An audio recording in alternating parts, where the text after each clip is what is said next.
Back in 2015, the EPA had an endangerment finding that basically stated that aircraft emissions are detrimental to human health and that they could be regulated under the Clean Air Act. Late this year, the EPA came out with their proposed rulemaking, which basically it's the same as the ICAO standard.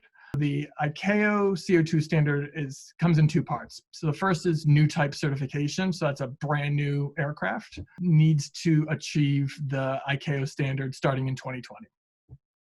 And then in-service aircraft need to achieve the standard by 2028. The ICCT analysis has been that the current ICAO standard implemented at the US level would not actually reduce CO2 emissions because a majority of the aircraft presently operating already achieve that standard. So right now it's more of an anti-backsliding standard. So you're not going to all of a sudden produce aircraft that are less efficient than the ones now.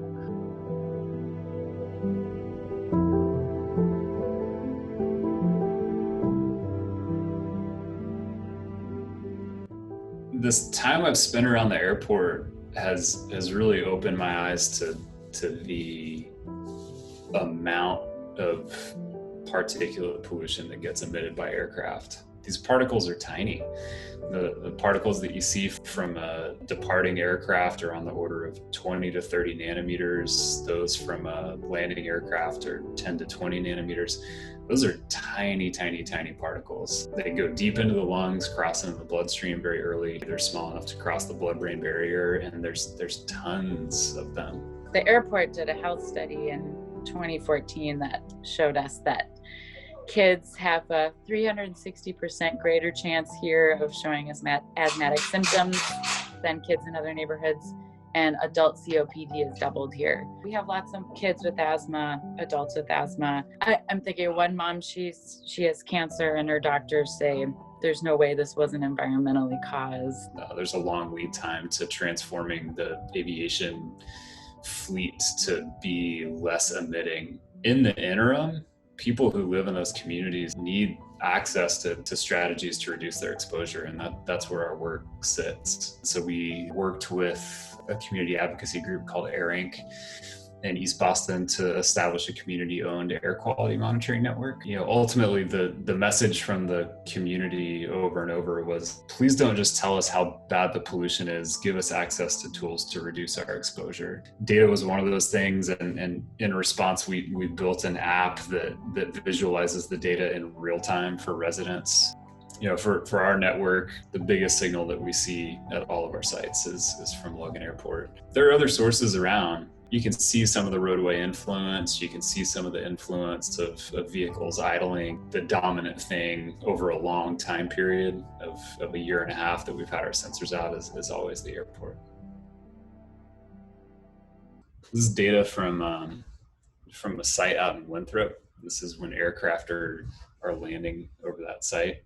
Basically what this is time and date on the x-axis. On the y-axis is particle diameter. So everything smaller than 100 nanometers is an ultrafine particle. And then that color scale is particle concentration. So that's 200,000 particles per cubic centimeter up there in the red. That's like 3 times what you'd have in the middle of I-93 at rush hour. Every one of those little blips right there is a plane going overhead. And you can do some pretty cool stuff, like look back at the aircraft that are landing over that site, and you can say, oh, that's a Boeing operated by United Airlines with this tail number.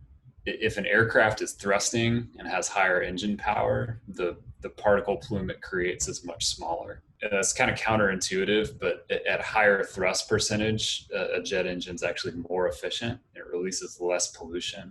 It also disperses a lot more. So that's an example of data that we collected that could actually potentially inform some airport operations. Like, hey, when aircraft are coming in, they need to be thrusting to maintain altitude and not gliding in, because there's less impact to the ground. But it's also noisier. You're constantly playing this trade-off of like, what's noise, what's air pollution. I got involved with Mothers Out Front after my son was born. I saw what other chapters of Mothers Out Front had done. So I decided I wanted to start a chapter here because we're a big environmental justice community. Kind of the overall consensus amongst a lot of moms was that they wanted to focus on the air pollution problem here. Being an airport community, air pollution affects everyone here, so we knew it was a good place to start. Our mission is to get HEPA filters in public schools.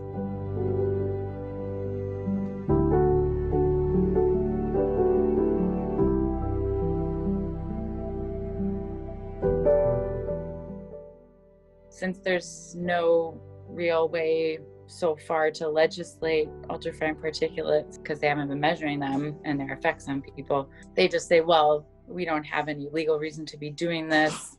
And if you're wanting to, us to fund this, there's no sort of backing for us to do that. Part of the story is the EPA doesn't have ultrafine particle standards. The FAA at a federal level published sound guidelines that said you need to provide assistance for people who live within a 65 DNL, and those things don't exist for air quality yet. And so that's some of what we're working with elected officials to do, is to actually establish some of those air quality guidelines like there are for sound.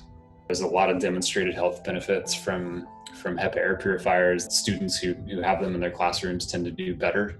On their webpage, they say we've spent $170 million to soundproof 11,000 dwelling units, which is 5,500 homes and 36 schools. We've scoped out what would it look like to put an air purifier in every single classroom. The 10-year cost of putting an air purifier in every single classroom within 2 miles of Logan would be $1.4 million.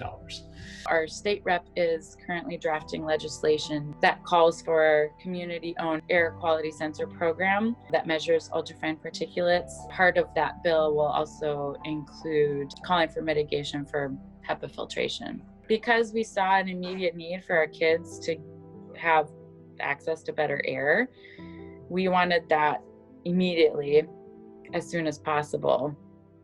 And simultaneously, our hope was that it would kind of come across as a polluter's pay model. Like, you need to mitigate for your pollution, and maybe you wouldn't have to if you figured out more sustainable ways to run your industry. I think the signals that we see, the story that we can tell is a pretty powerful and unambiguous one of airport impact. And so I think showing that as a model for how a community can initiate its own air quality monitoring to understand the impacts of a local source, of a goal of having that disseminated as a model that other communities can pick up.